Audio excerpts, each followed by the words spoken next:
अस्सलामुअलैकुम my viewers, welcome to my channel.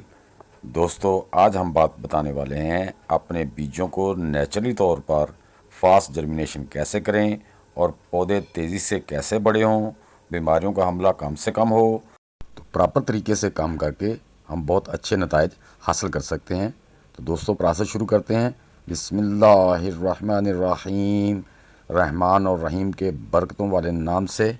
सबसे पहले दोस्तों, जो मैंने खुद एक्सपेरिमेंट करके नताइज हासिल किए हैं वो मैं आपके साथ शेयर भी करूंगा और आपको उनका रिज़ल्ट भी दिखाऊंगा, ताकि आप भी इससे अच्छे तरीके से मुस्तफ़ीद हो सकें। जो पौधे मैं आपको दिखाने वाला हूँ वो मैंने एक ही दिन ग्रो किए थे, एक ही दिन उनको एक जैसी उनकी केयर की है। तो फ़र्क आपके सामने मैं दिखाऊंगा कि ये इतना फ़र्क क्यों आया है। और ये कुछ पौधे माशाल्लाह बड़े बिगर हैं, कुछ छोटे हैं, और इनमें ये फ़र्क क्यों है। ये जो पौधा मेरे हाथ में है, ये इसको मैंने विदाउट सोयल ग्रो किया है। इसमें मिट्टी नहीं है, इसमें सिर्फ़ और सिर्फ जो टी लीव, चाय की पत्ती मोल्ड करके मैंने रखी थी, उसमें मैंने ग्रो किया है। और ये जो दूसरा पौधा है, इसको भी मैंने सोयल लेस ग्रो किया है, इसमें कोई मिट्टी नहीं है। ये जो ड्राई लीव मैंने कंपोज करके रखे थे, ये मैंने उसमें ग्रो किया है। अब देखें कि इसमें न्यूट्रंट कम होते हैं टी लीव मोल्ड में, इसमें फाइबर की मिकदार ज़्यादा होती है। और जो काफ़ी लीव मोल्ड थे, उनमें टी लीव मोल्ड में न्यूट्रंट एन पी के, एक मुकम्मल एन पी के होती है। तो उसमें देखें पौधे की माशाल्लाह ग्रोथ, उसकी स्टेप भी देखें कितनी मोटी है, उसके लीव्स के साइज़ देखें कितना बड़ा है, उसकी रंगत देखें कितनी ज़्यादा ग्रीनिश है, लशी है। तो ये इन दोनों पौधों में, ये दोनों मेरे पौधे जो है ना, वो सोयलेस हैं।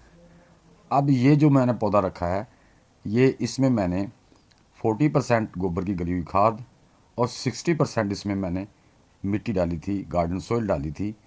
तो ये देखें, ये भी, इसके भी लीव जो है ना उतने बड़े नहीं हैं जितने, और दोनों तीनों पौधों का फ़र्क देख लें, ये तीनों पौधों का फ़र्क देख लें, हालांकि वो मिट्टी में लगाया है। तो इसमें मैंने एक जैसा ही इन पे सब चीज़, कोई इसको मैंने खाद वगैरह नहीं डाली, जैसे थे वैसे पानी इनको इन टाइम देता रहा हूँ। तो ये आप इनका ना फ़र्क आपके सामने है, ये देखें, ये इसकी स्टैम्प देखें, इसकी स्टैम्प देखें, उससे कम हेल्दी है। और आखिरी जो मिट्टी और गोबर की खाद में लाया स्टैम्प, उसकी अच्छी है लेकिन उससे फिर कम है। क्यों? मैं इनका फ़र्क आपको बाद में आखिर में वाजे करूँगा कि वो क्या क्यों इस तरह हुआ है। ये मैंने खाली मिट्टी में, जो मेरी ओल्ड गार्डन सोइल थी, उसमें मैंने उगाया है। तो ये देखें, इसके लिए भी इतने वो बड़े नहीं हैं, और स्टैम्प भी मुनासिब है, नीचे से मोटी है, ऊपर से बारीक है। लेकिन जो मेरा पहले काफ़ी leave mould, T leave mould वाला दिखाया, उसकी स्टेप ऊपर तक एक जैसी मोटी जा रही है, और उसकी ब्रांचेस भी निकल रही हैं, उसकी ब्रांचेस भी निकल रही हैं। ये एक ही उम्र के, एक ही दिन के सारे पौधे लगाए हुए हैं मैंने। तो ये देख लें। अब मैं आखिर में एक पौधा जो आपको दिखाने वाला हूँ, वो उसका रिज़ल्ट भी आपको बताता हूँ कि वो क्यों ऐसे है। अब दोस्तों, मैं आपको इन सब पौधों के रूट्स भी ज़रा दिखाता हूँ। ये देखें, इसमें रूट्स जो है ना, ये टी लीव मोल्ड वाला पौधा है, इसके रूट्स देखें माशाल्लाह, ये देखें। इसी तरह मैं आपको रूट्स भी सब के चेक कराता हूँ, फिर मैं आपको आखिर में बताता हूँ उन सब को चेक कराने के बाद कि ये इसकी वजह क्या होती है। ये देखें, ये मेरा जो है ना ड्राई लीव मोल्ड वाले के रूट्स हैं, ये देखें कितने मोटे हैं, उसकी निस्बत इसके रूट मोटे हैं, उससे हेल्दी रूट हैं इसके।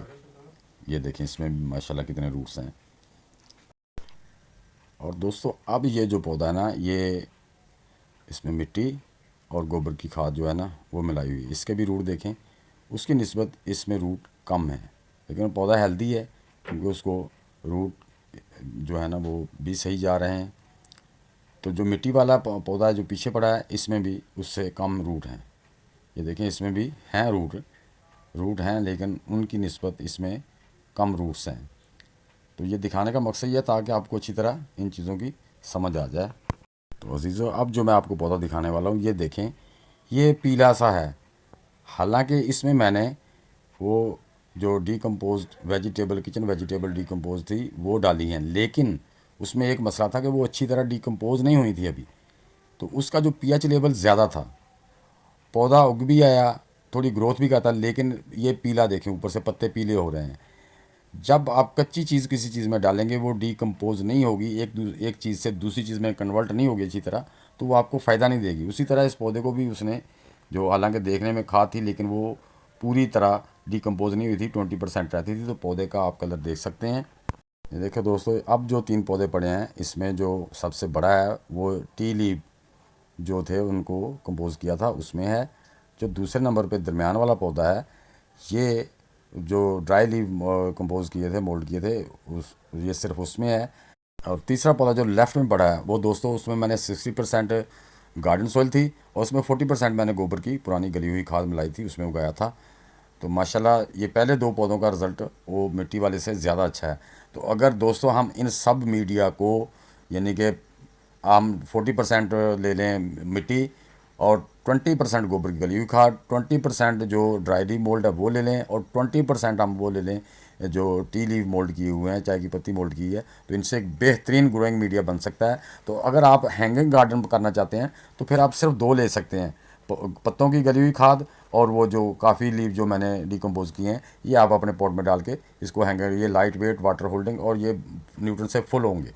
तो दोस्तों ये बेहतरीन आपके लिए ग्रोइंग मीडिया होगा। फीवर अपने प्लांट के लिए फास्ट ग्रो, बिगर प्लांट के लिए 6 चीज़ों की ज़रूरत होती है। वाटर मुनासिब मकदार में, एयर, सनलाइट, सोयल, न्यूट्रेंट और करेक्ट उसका टेम्परेचर होना चाहिए। ये सारी कंप्लीट जो है उसकी हिफाजत करके और केयर करके आप अपने पौधे अच्छा गार्डन आप तैयार कर सकते हैं। तो दोस्तों मेरी ये वीडियो आपको कैसी लगी? अच्छी लगी है तो इसे लाइक और शेयर लाजमी कर देना। जो दोस्त मेरे चैनल पे नए हैं वो वीडियो को लाइक, शेयर और सब्सक्राइब कर दें और बेल का बटन ज़रूर दबा दें ताकि हर आने वाली वीडियो का नोटिफिकेशन आपको पहुंच सके। दोस्तों मिलते हैं इंशाल्लाह नेक्स्ट वीडियो में। तब तक के लिए सब दोस्तों को अल्लाह हाफिज़।